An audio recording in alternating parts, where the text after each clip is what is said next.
이제 두 번째로 6월 모의평가에 따른 2024 대입 준비 전략에 대해서 말씀드리도록 하겠습니다.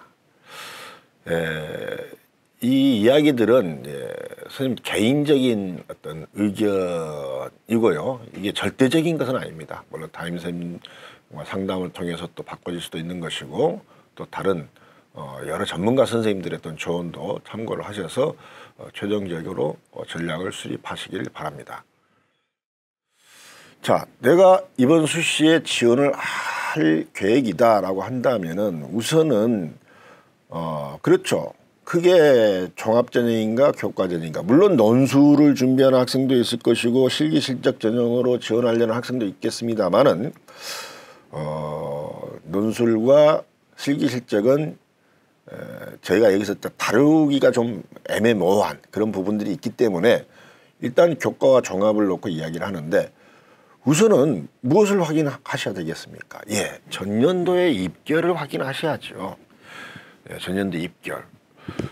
특히 이제 교과 전형 같은 경우, 일단 종합 전형도 마찬가지이긴 합니다만은 입결이 아주 정말 특별한 이유가 없는 이상, 정말 특별한 이유가 없는 이상은 입결이 요동치지는 않습니다. 사실은 각 대학별로 거의 뭐 정해져 있는 그런 최근 2, 3개년간의 입결 그대로 거의 유지가 되거든요. 그렇기 때문에 그 입결을 확인하셔서 본인의 교과 성적과 비교해서 일단 지원 가능성을 판단하셔야 되겠죠. 자, 이미 대입정보 포털 어디가에는 각 대학들이 발표한 70% 컷이 공개가 되어 있습니다. 공개가 되어 있습니다. 단 이럴 때 자, 입결을 확인할 시에는 필히 등급이 아닌 환산 점수로 비교를 하시라고 하는 것, 제가 이 앞전에도 말씀드렸습니다만 그건 꼭 필요한 겁니다. 등급은 저희가 이제 얼른 대략적으로 얼른 빨리 판단하기 위해서 등급을 사용하는 것인데, 원칙은 환산 점수로 비교를 하셔야 된다고 하는 것. 환산 점수. 두 번째는 각 대학별로 반영 교과가 약간씩 차이가 있습니다.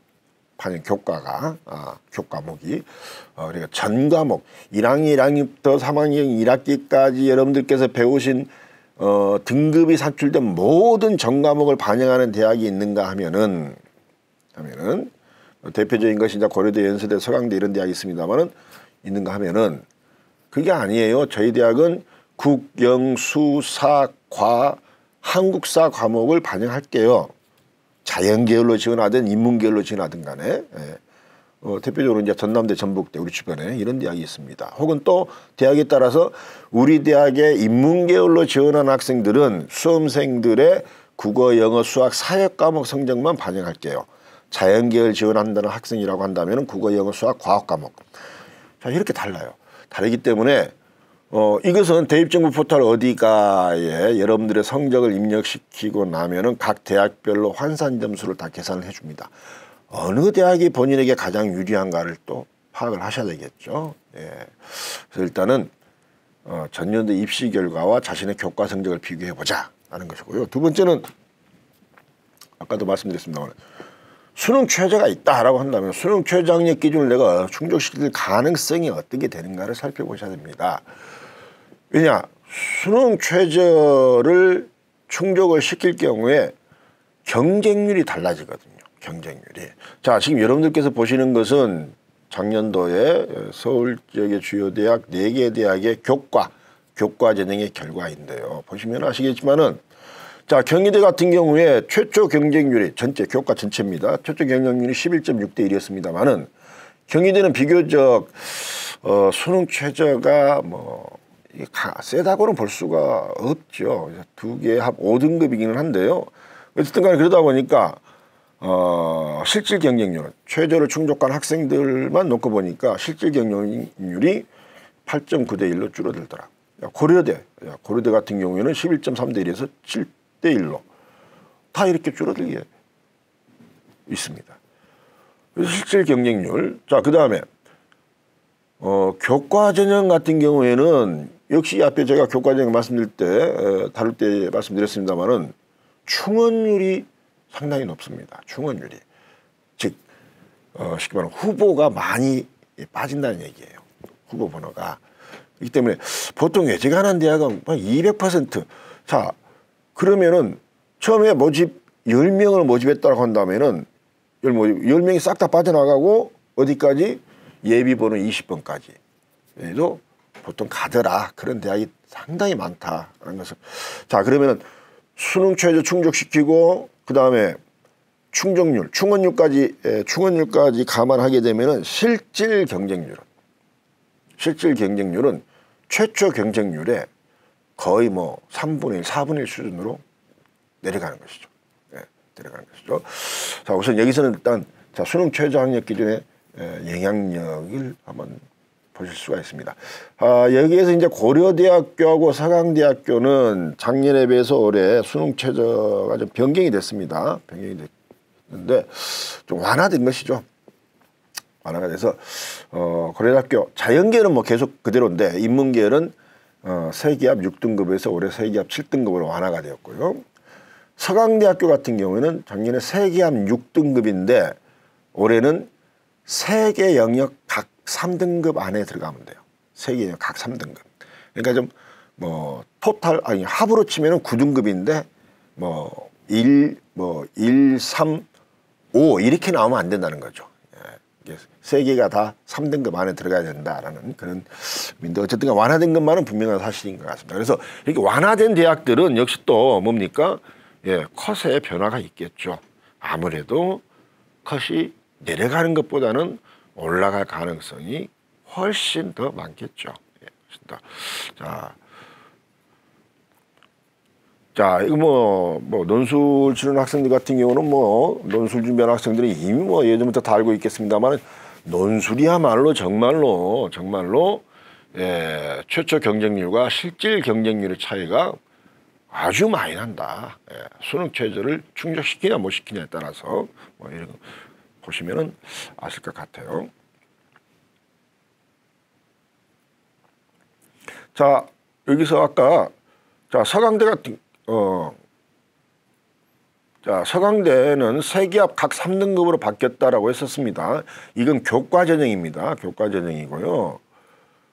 논술은 세기합 6에서 세기합 7로 조금 다르게 적용을 합니다. 자, 그러면 수능 최저, 교과 전형에서 수능 최저를 적용하는 데가 어디고 미적용하는 데가 어디입니까? 라고 하는 것은 제가 이 앞전에 쉽게 말하면 학교장 뭐 추천 전형이라든가 그 다음에 다룰 때 다 말씀을 드렸습니다. 자, 보시고요. 수능 최저를 적용하지 않는 대학 같은 경우에 이제 뭐 대표적이라고 할 수 있는 것이 쉽게 말하면 한양대학교가 있고요. 그렇죠. 한양대 있고 자, 그 다음에 이화여대가 있고요. 연세대학교가 한양 최저를 적용하지 않고 건국대, 동국대 자 이렇게 있습니다. 대신 한양대를 제외한 나머지 이화여대나 건국대, 동국대, 연세대 같은 경우는 면접이라든가 서류평가가 있다라고 하는 점 기억을 하시면 좋을 것 같습니다. 자, 올해 이 빨간색으로 표시가 된 대학들은 수능 최저의 변화가 있는 대학들입니다. 수능 최저 변화가 있는 대학들이고요. 이런 대학들은 지원하실 때 좀 각별히 좀 눈여겨보셔야 돼요. 왜냐라고 아까도 말씀드렸습니다만 컷의 변화가 분명히 있을 것입니다. 그 폭이 크든 작든 간에 분명히 있어요. 있는데 어느 쪽으로 컷이 완화가 되었기 때문에 높아질 쪽으로 분명히 컷의 변화가 있다. 이건 자연계열이고요. 그래서 그런 것까지 감안해서 여러분들 지원 여부를 결정하셨으면 좋겠습니다. 자, 이것은 이제 종합전형. 학생부 종합전형에서 수능 최저 학력 기준을 대학교 전체 차원으로 적용하는 대학은 그게 드물죠. 많지 않습니다. 뭐 대표적인 것이 서울대학교 지역균형, 연세대학교 활동우수형과 국제형, 고려대 학업우수형, 서울교대, 그다음에 전주교대, 한국교원대, 가톨릭대 학교장 추천, 의학계열이죠. 학교장 추천 전형, 포스텍의 일반 전형 1이 있고 일반 전형 2가 있습니다. 일반 전형 1은 수능 최저가 없습니다. 일반 전형 2만 수능 최저를 적용을 하고요. 그다음에 이화여대, 홍익대, 충북대 학생부 종합 1, 충북대도 학생부 종합 1이 있고 1이 있고 2가 있습니다. 2가 있는데 학생부 종합 1은 수능 최저를 적용하지 않고 2는 적용을 합니다. 그다음에 한국해양대, 경북대 일반 학생, 그다음에 춘천교대, 진주교대. 진주교대는 작년까지는 수능 최저가 없었었는데 올해 수능 최저를 신설했습니다. 이 대학들만 이런 학교 전체 차원 혹은 일부 전형 이렇게 수능 최저를 적용을 하고 의약학계열을 제외한 일반 학과에는 수능 최저가 없다고 보시면 돼요. 그 나머지 대학들은. 학생부 종합전형에서는. 예. 자 그러면 이제 수능 최저를 달성하는 데 있어서 누차 강조합니다만은 영어는 필히 잡고 가자라는 말씀을 제가 매번 드립니다. 그 이유는 다시 한번 말씀드립니다만은 뭐 영어가 출제될 때마다 쉬웠다 어려웠다 항상 1등급을 기준으로 이야기를 하는데 수능 최저의 측면에서 봤었을 때는 뭐 2등급, 3등급까지도 괜찮지 않습니까? 놓고 보면은 다 목표하는 대학에 따라서 쉽게 말하면 필요로 하는 등급이 있겠죠. 영어 같은 경우는 3등급 선을 놓고 보시면 이번 6월 모의평가는 조금 줄어들긴 했었습니다만은 최근 한 4개년간 보면은 평균적으로 약 48% 정도의 학생들이 3등급까지 맞았습니다. 거의 절반에 가까운 학생들이 영어는 3등급까지 맞는다는 이야기죠. 자, 그래서 영어는 꼭 잡고 가야 될 것이고요. 자, 탐구는 뭐 두말할 필요가 없겠죠. 대부분 대학들이 탐구는 한 과목 반영입니다. 2과목 반영 대학은 이렇게 표기가 되어 있는 대로 서울대학교 지역균형, 고려대학교 학교추천, 그다음에 서울교대, 충남대, 충북대, 제주대, 한국해양대 정도입니다. 혹은 수도권에서도 수능 최저를 미적용한 대학도 꽤 있고요. 그게 수능 최저를 적용하는 대학들 보면은 의학계열을 빼면, 의학계열을 제외하면은 탐구는 한 과목 반영이다라고 생각하시면 되겠습니다. 자, 그래서 영어와 탐구는 정말로 수능 최저라고 하는 측면에서 봤을 때는 꼭 붙들고 가야 될, 달성해야 될 그런 과목이라고 다시 한번 강조를 드립니다. 자, 올해 6월 모의평가 끝나고 나서 상당히 논란거리. 사실은 이것은 지난 4월 학력평가 끝나고 나서도 얘기가 됐었습니다만은 과탐2 과목이 좀 논란이 됐었죠. 왜냐, 표준 점수가 너무 높게 나온 거예요. 표준 점수가. 4월 학평에서는 한 과목을 제외하고 2과목에서 3과목이 표준 점수가 100점이 나왔습니다. 이건 이론상으로 나올 수밖에 없는 점수인데 실제로 나왔어요, 사실은. 이번 6월 학평에서도 보시면은 3과목에서 다 90점대가 나왔고, 심지어는 지구학2 같은 경우에는 98점. 어마어마한 점수죠. 어마어마한 점수.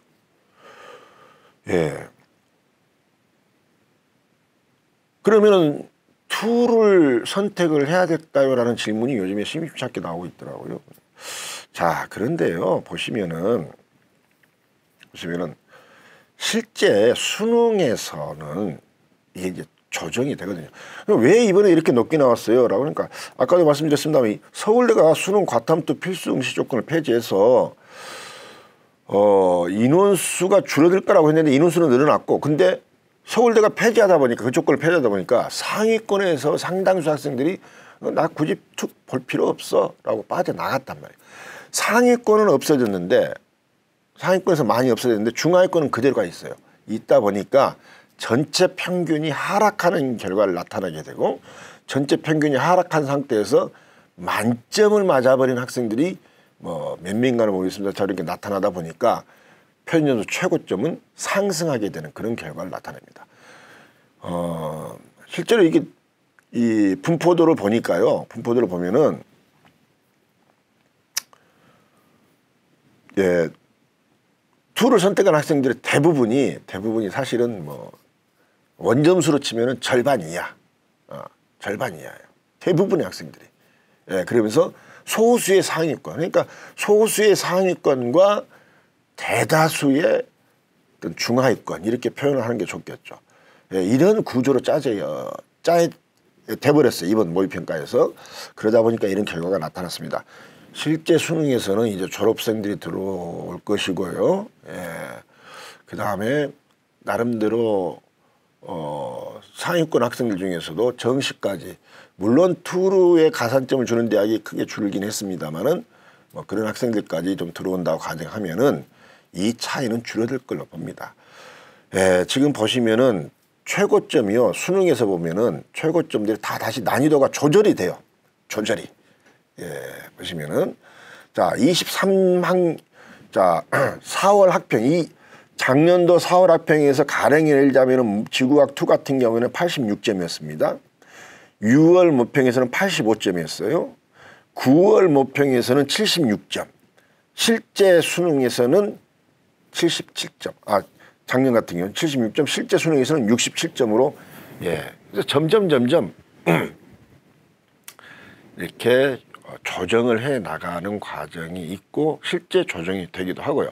그러다 보니까 지금 당장 눈앞에 나타난 이 현상만을 보고 지금까지 본인이 배우지 않았거나 아니면 전혀 생소한 과목인 과탐 2를 선택해서 수능을 치른다는 것은 정말로 큰 모험이다.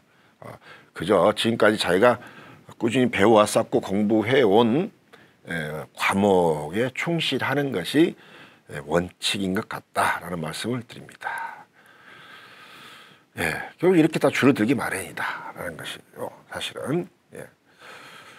작년 수능에서 물리1, 물리2 차이는 1점, 화원, 화투 차이는 2점, 1점, 지구학에서만 좀 6점 차이가 났습니다만은 결국은 전부 다 조정이 된다라는 거예요.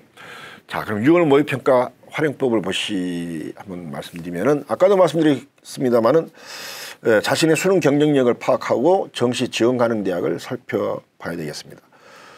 자, 전형 요소별 경쟁력 파악한 후에 수시 지원 가능성 검토하기. 즉 아까도 말씀드렸습니다만은 내신 성적도 한번 살펴보셔야 되고 그다음에 수능 최저 기준 충족 가능성 여부도 살펴보셔야 되고 뭐 이런 걸로 해서 최종적으로 내가 수시에 어느 선까지 내가 지원해 볼 것인가 라는 것이고요.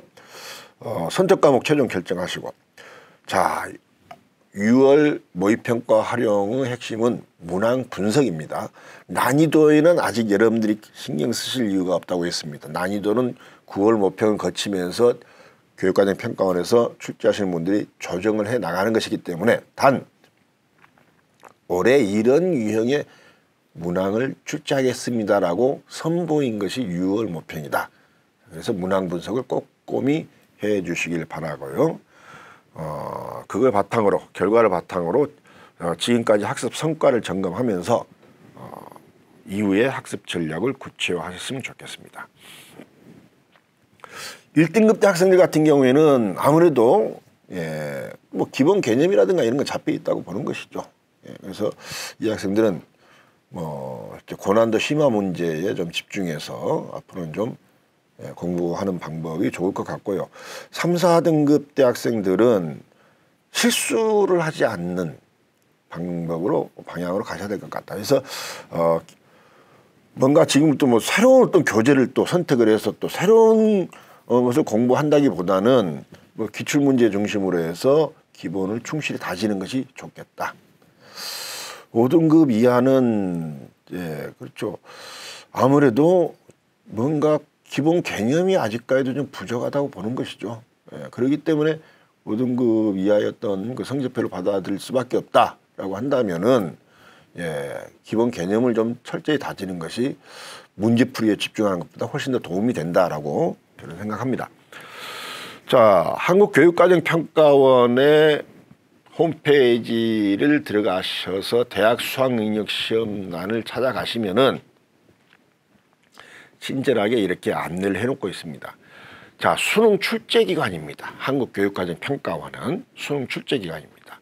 물론 EBS 교재 50% 연계를 하긴 합니다만은 직접적으로 출제하는 기관이다 보니까 이 기관에서 자, 저희는 올해 수능 출제를 이렇게 하겠습니다라고 안내하는 안내 자료를 다 올려놨습니다. 이렇게.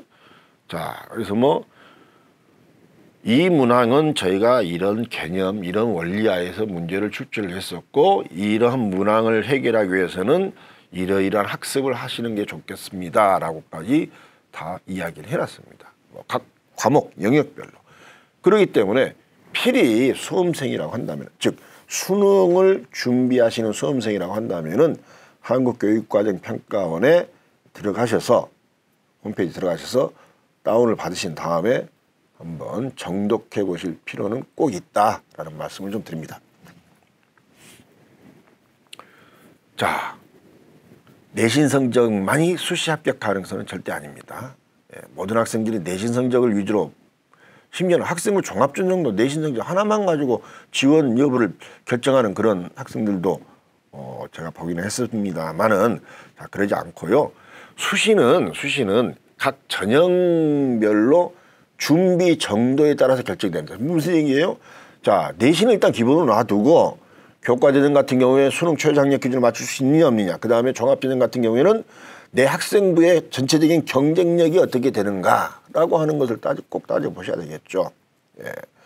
그 다음에 하나 더 나가면은 내가 정시에 지원했을 경우에는 어느 정도 대학 학과가 가능한가라고 하는 것까지 고려를 하셔야 되겠다라는 것이에요. 자, 필요하고요. 보시면은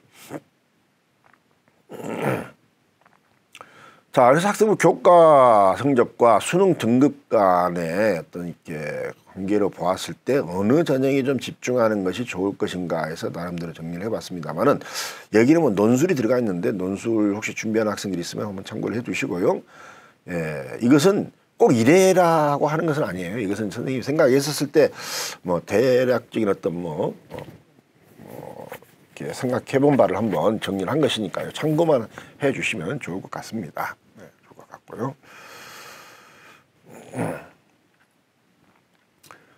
자, 수시 지원 시에 꼭 알아둘 거 한번 해봤습니다. 자, 목표 대학의 수시 전형 일정에 따라 지원 전략을 다르게 수립할 것 됐습니다. 자, 무슨 얘기냐면은 아까 내가 정시에 지원했을 때 합격 가능성, 합격할 수 있는 대학도 수시 때 물론 지원하셔야 돼요.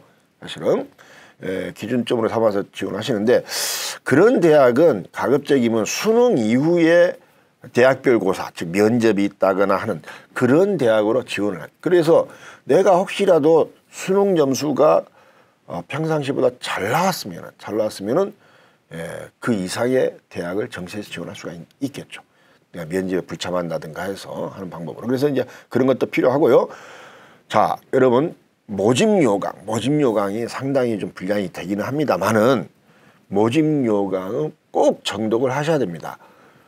여러분들께서 지원하시려는 대학의 모든 정보가 거기에 달려 있습니다. 심지어는 뭐 장학금, 기숙사에 관한 정보, 전과, 복수전공, 해외 프로그램, 유학 프로그램, 모든 것이 다 수시 모집 요강에 다 나와 있으니까 꼭 끝까지 정독을 좀 해 주시고요.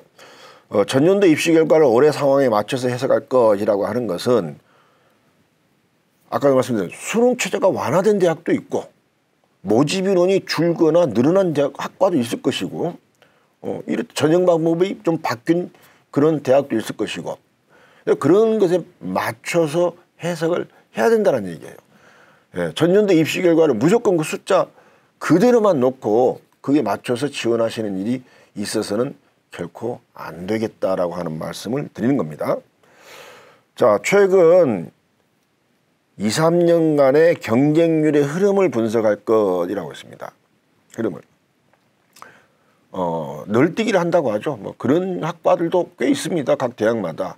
일정한 어느 정도 이상의 경쟁률을 꾸준히 담보하는 그런 학과가 있는가 하면은, 이건 솔직히 말하면 이제 나름대로 그 대학 내에서 경쟁력이 있는 학과들이에요.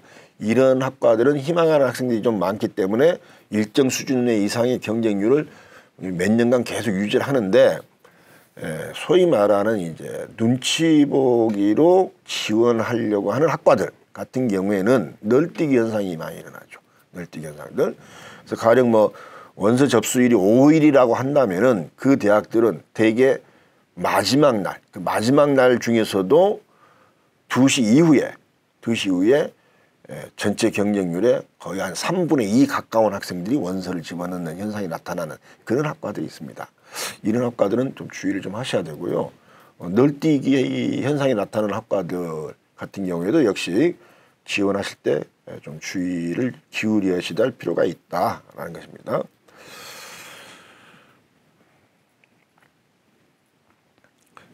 자, 먼저 이것은 여러분들이 교과 전형으로 지원하실 시의 점검 사항입니다. 이 정도는 하셔야 됩니다. 모의고사 영역별 100분위입니다. 왜 등급이 아니고 모의고사의 영역별 100분위를 따지는 것입니까? 아까도 말씀드렸습니다만 등급은 격차가 차이 폭이 크죠. 예, 폭이. 자, 그리고 1등급은 4%, 2등급은 7%, 3등급은 12%입니다. 그러니까 3등급도 내가 한 문제만 더 틀리면은 4등급으로 떨어질 수 있는 100분위가 있겠죠.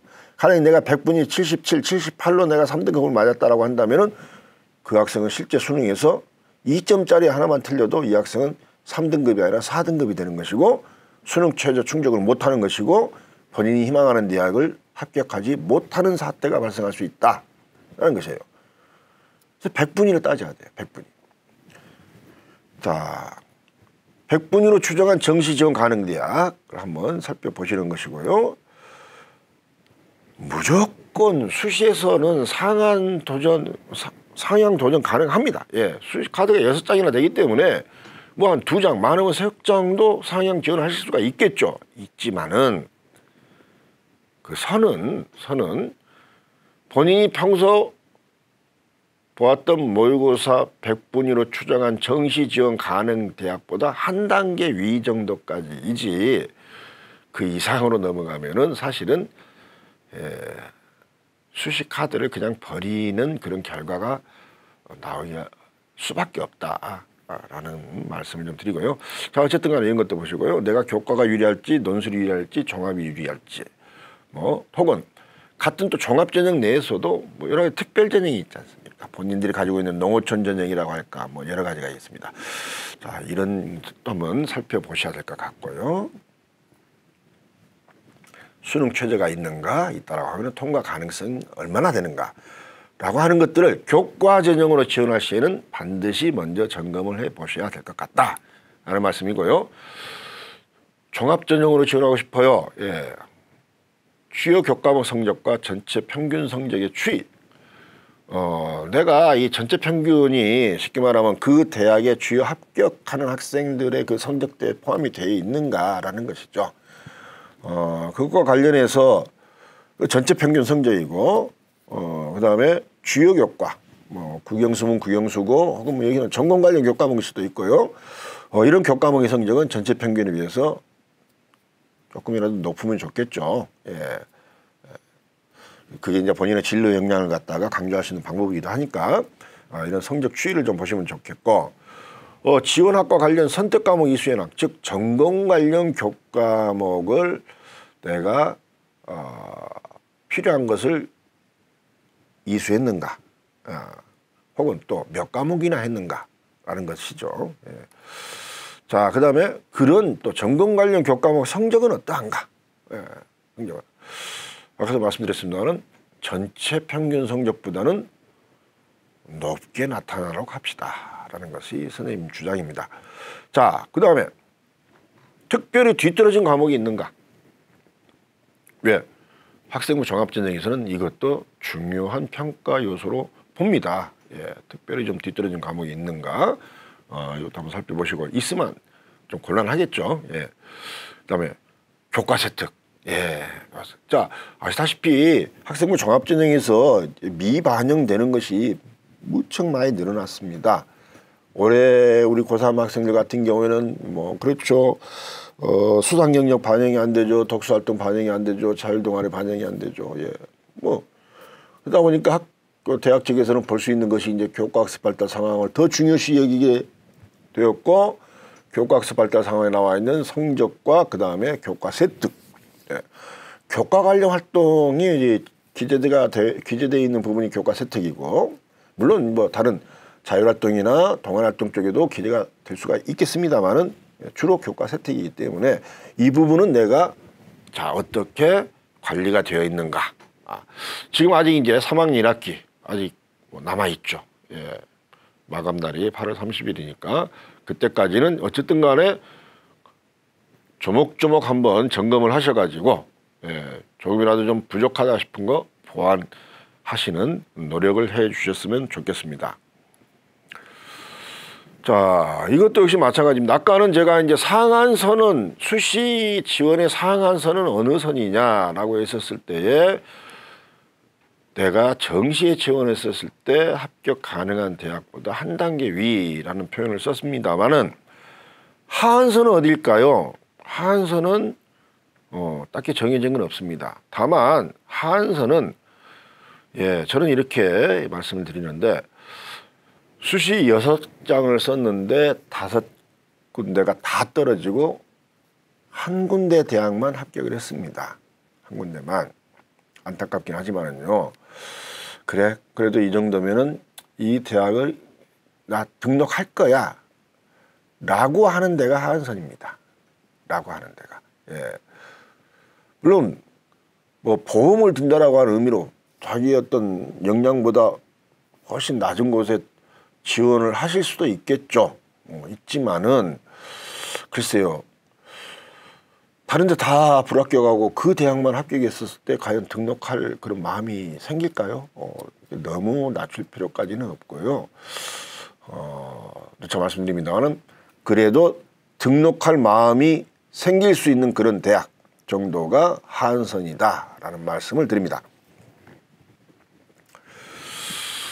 자, 이제 6월 모의평가 가지고 제가 수능 최저 기준 충족에 대해서 좀 강조를 했었습니다. 따라서 이제 우리 지역의 거점 공립대학인 전북대학교의 예를 마지막으로 좀 들고 마치도록 하겠습니다.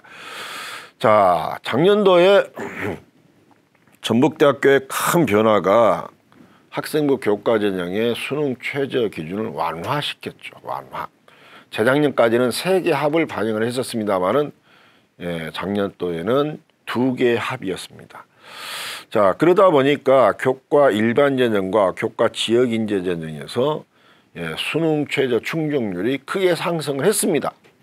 예, 교과 일반 전형 각각 한 20% 정도 상승을 했죠. 일반 전형에서 38.5에서 58.8로 8%로 교과 지역 인재 전형에서 31.7%에서 50.6%로 약 20% 정도 올랐습니다. 글쎄요, 이게 이제 뭐 한 20% 올랐으면 이제 엄청 많이 오른 것이죠. 오른 것이기는 한데 사실은 제가 조금 판단했을 때는 좀 미흡하지 않나라는 생각이 좀 들어서 거듭 말씀을 좀 드립니다. 간호학 이제 의학계 의대, 치대, 수의대, 약학과를 제외한 나머지 학과는 2기합 8이죠. 물론 간호학과 2기합 6, 그다음 국어, 간호학과, 국어교육과, 수학교육과, 영어교육과를 제외하면은 모든 학과가 2기합 8등급입니다. 물론 자연계열에서 수학 포함이라는 조건이 걸리는 학과가 상당히 좀 되기는 합니다만은 어쨌든 간에 2기합 8등급. 자, 우리 전라북도 학생들 조금만 수능 준비에 좀 최선을 다해 주셨으면 좋겠다라는 부탁을 좀 드립니다. 그래서 이 수능 최저 충족률이 지금 일반 전형보다 교과 일반 전형은 물론 우리 전라북도 학생도 지원할 수 있습니다만 우리 전라북도 학생들 외에 전국 각지에서 지금 몰려드는 것이죠. 교과 지역 인재. 자, 그렇죠. 저건 지금 작년까지 우리 전라북도 학생들만 지원이 가능했었습니다. 하지만 아시다시피 올해는 지역인재 1 광주 전남 학생들도 들어옵니다.